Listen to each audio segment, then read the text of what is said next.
Mix458 here. Lately I've been getting some questions about what is the difference between the early Smith & Wesson Model 66s and 66-1 and 66-2. There seems to be a little bit of confusion about what those differences are, and some of my viewers have left questions and comments want to know what is the difference between them and which one is the better gun. So I want to do a quick video and just talk specifically about those differences, and hopefully it'll help someone to understand that you're going to be getting a great gun regardless of which one you decide to buy. So let's start with the Model 66. So the most notable features on the Smith & Wesson Model 66 are the pin barrel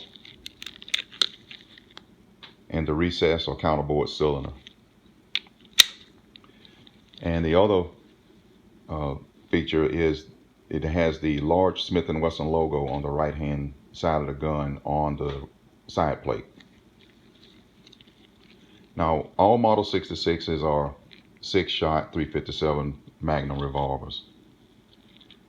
Now the early models, which were made about the first year, maybe a year and a half production run, had a full stainless ramp front sight and a total stainless rear sight. Now Smith & Wesson only did that for about a year and a half of the no dash models. So if you have one that way, it was one of the very first run Model 66 no dash guns. After that, they started using or incorporating a red insert into the front sight, and they went to the carbon steel black in the rear sights, and they carried that forward to all subsequent Model 66s. Now one thing to note about the first Model 66, and that is the gas ring. Now that's this piece right here, and it's part of the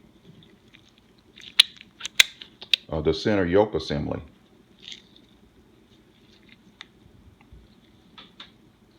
Now when they evolved to the Model 66-1, all of the features on the no dash gun was carried forth to the dash one, with one exception, and that would be the gas ring.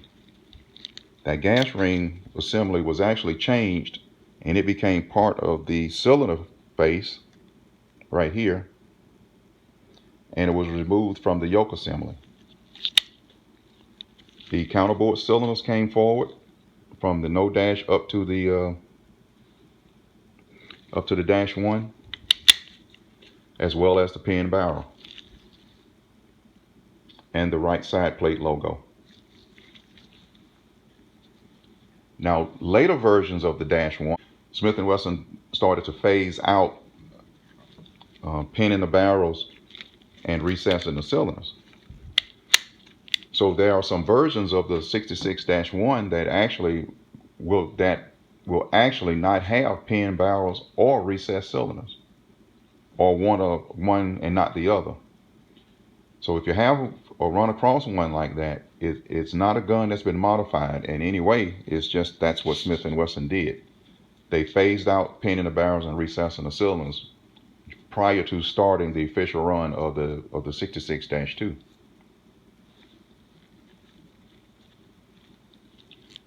Now in the Model 66-2, the gas ring remained on the cylinder face, and it was carried forth to all subsequent Model 66s.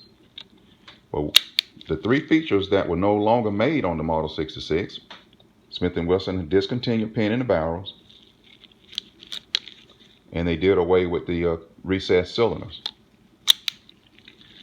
They also removed the larger Smith & Wesson logo off the right side plate in favor of positioning it on the left side of the gun frame right underneath the cylinder release thumb piece, and made it noticeably smaller.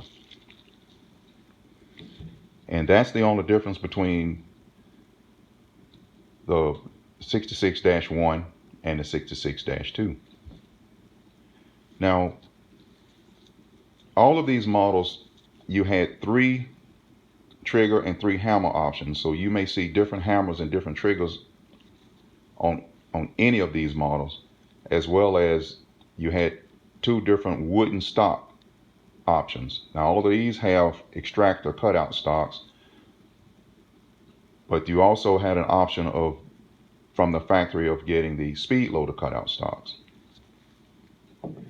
And that is the only difference between the Smith & Wesson model, no dash, the dash 1 and the dash 2.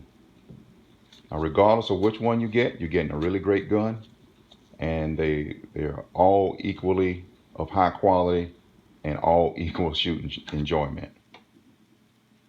So I hope that helps. This is Big Swole 58. Thanks for watching.